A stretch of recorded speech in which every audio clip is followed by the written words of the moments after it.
My favourite subject would probably be chemistry because I think I have a natural talent for chemistry. I just understand the subject matter, and I like the physical part of it, how we do a lot of prac exams as well, instead of just learning from the teacher about things. Well, last term we did a big assignment on the chemistry of dyeing fabrics. So we were given 3 different fabrics that are used in modern day, and then 3 dyes, and so we had to alter the conditions that these were dyed under, researching which would be the most effective, coming up with why our results did or didn't work. And yeah, it was very interesting just because it's something that applies to real life. I find particularly in chemistry, they assess us in order to challenge us. They want us to teach us through our assessment. Feedback enhances, improves learning. And quality feedback actually has the catalytic almost property to move students' learning forward. I think the purpose of assessment, apart from ranking students, is also so that students get a deeper knowledge. My teacher helps me with feedback after assessment. So she goes through the exam with me if I have questions or if I don't understand somewhere that I've fallen down, and she goes through and answers my questions. Or she goes through as a class the whole entire assessment piece and explains what criteria was used within each assessment piece and how she marked each assessment piece or each question. If we're doing a research assessment, we'll do our own research instead of just getting our teacher to tell us everything. So we'll go find books, we'll go to the internet, and that way we're doing our own research, and I think we're learning more ourselves. The relationship between students and teachers is pivotal to feedback. Students are reliant on teachers to be the translators of tasks. So what that means is that students rely on teachers to share with them what the success criteria actually are. I find that the teachers often go through with you generally what is required of you to get an A standard for your subject, either an exam or an assignment. They generally, at the beginning of assignments and EEIs, they make us talk to them about our method and how we're going to go about it, and we tell them how many tests we're going to do with how many variables, and they advise us on whether that's too much or not enough. To prepare myself for assessment using the task sheet, first I will actually look at the task sheet and the instructions on it, which tell me the topic and what kind of processes I need to go through and to prepare my assignment.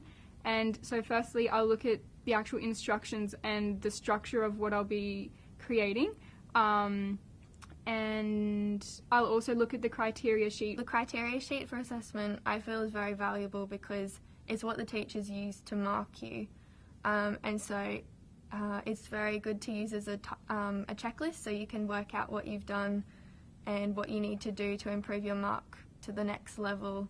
So what we need is ongoing feedback and continual informal feedback that's happening as students are engaging in a task, so that students have time to action the feedback, to calibrate the feedback cognitively, and to think about the process steps that they might go through. The kind of support that I need to complete my assessment would be if I ever have any questions, I go to my teacher and she can help me.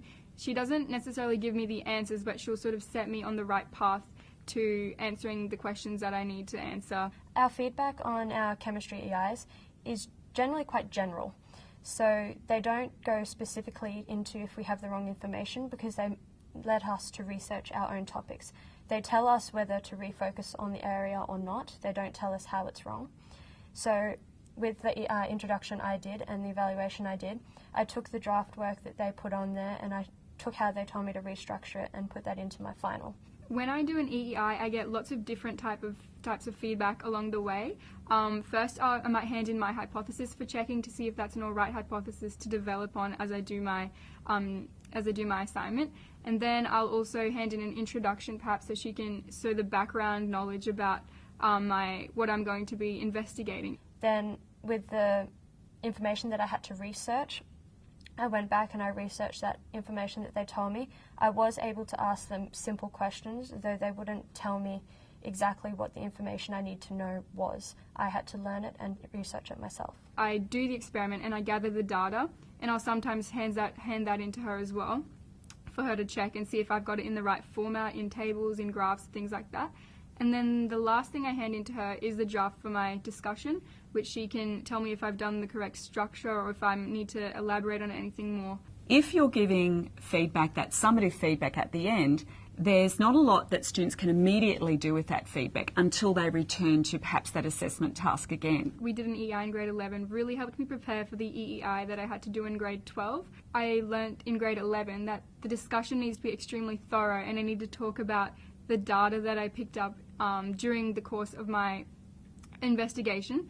Effective feedback actually provides feedback to teachers that can be used to help shape their teaching.